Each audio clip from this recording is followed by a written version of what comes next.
If there's one thing I've learned this past year, is the people that you should steer very clear away from if you're authentic, real, have values, morals, and beliefs are the people who have no idea who they are the people that have no sense of self. It's not even the fact that these people are inherently bad. Some of these people are great people, regardless if they know who they are or not. But the thing is, these people are constantly chasing to fill a void within them. And because of that, they use you to fill that void. They get attracted and attached to people that know who they are. And then they leech off of their personality, leech off of their beliefs, leech off of their morals to make them feel like they're identifying with something. Dia, what are you talking about? That's just sad. I feel bad for that person. Of course you do, but listen, it's not your job because this person is subconsciously manipulating you. This person doesn't even know they're manipulating you. They think that, oh, I'm just really attached to this person because they become very codependent. They're not self-aware. These people don't know their patterns of behavior. You guys have to understand, to be self-aware is to know who you are, because that's the way you can pick up the patterns and recognize your own behavior. These people are putting a mirror up to you, reflecting who you are back at you.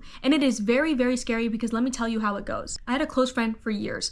Me and this close friend became friends very quickly. Very quickly, we became like this. I'm talking so close. Dogs, chat, dogs. One thing I noticed very quickly about this person was that they were a people pleaser, but I let them off the hook. I was like, whatever. I get it. Sometimes we want validation. Maybe this person still knows who they are, right? Like they surely have a sense of self. They just want validation. That's it, right? Unfortunately, I didn't even realize these signs until it was way too late. Until this friendship ended is when I realized these signs. Anytime I would talk about my morals and beliefs with this person, they would agree with everything I said, but they would never add new information. If somebody really cares about personal growth, they talk about what they've gone through. They talk about their own personal experiences, where they have grown. This person would never bring anything new to the table, and that's very suspicious because people that are real and authentic and have true morals and beliefs and values will have some that differ from yours. Because that's real, right? Eventually, they will depend on you. They will become codependent and they will agree with anything you say because they're scared you'll leave. Because if you leave, then their sense of identity leaves as well. The saddest thing is that this wasn't even a real bond from their end. From their end, it was all for validation. And because you're an authentic person and because you see through BS and because you have boundaries and you have needs, you decide to add distance. And guess what? Everything comes tumbling down. When I started setting boundaries with this person, when I created distance with this person immediately panicked.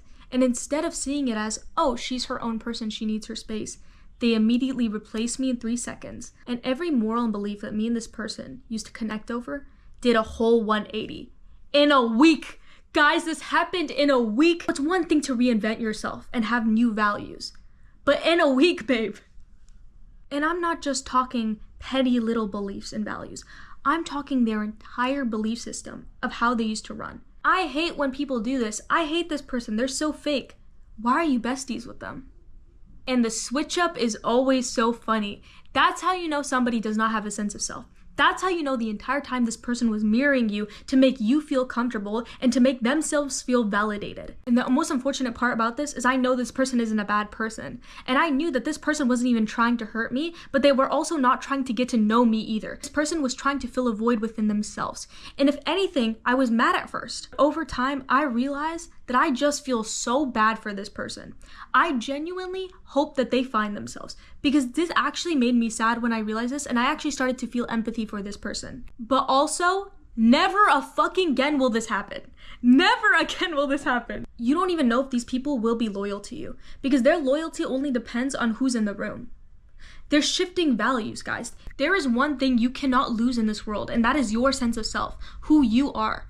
That is the most dangerous thing to lose in this world. And the moment you're around somebody who doesn't know who they are, you risk losing yourself as well. This person doesn't even know it, but they don't want you to grow. This person wants you to stay in the same box because if you grow, that means you create boundaries. That means that you're an individual. If this person isn't doing the same things, you are going to grow apart from this person. It is not going to last. You cannot combine real and fake. You cannot combine authenticity and superficiality. Those things will never mesh. And this person will always think they're just keeping the harmony. They're just keeping the peace. But in reality, the peace within them is always going to be disturbed because they will never try to look inwards and try to find it. The scariest part is that these people don't know who they are if others aren't around because others give them meaning.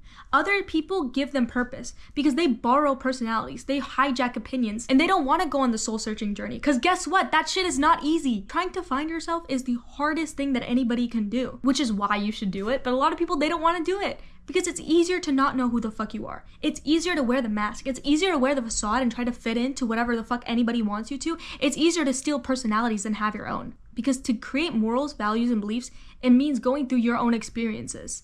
It means being authentic enough to go through pain and learn from it. And not everybody wants to do that. And that's just the truth of the matter. Some of these people are actually kind of self-aware. They know they don't know who they are, but they still won't try to find themselves. And that is so scary to me. Because what do you mean you don't know who you are, but you also are not making an effort to try to find yourself? That's a bit fucking terrifying to me. If this person shapeshifts, if they become a whole different person when other people are in the room, that shit is not solid. And you never fucking know if they're shapeshifting to appease you. These people are just straight up lost. These people don't know who they are because they probably weren't given an environment where they could find themselves. You will always be the villain at the end. If you leave, you will be the villain. If they leave, you will be the villain. Why? Because you provided them with a sense of identity, and when you left, they lost themselves. So they think it's your fault. But in reality, that person did not know themselves in the first place. Thank you guys so much for watching this video. If you liked it, please like, comment, and subscribe. I love you guys so much, and please remember, you are the strongest thing you have in this life.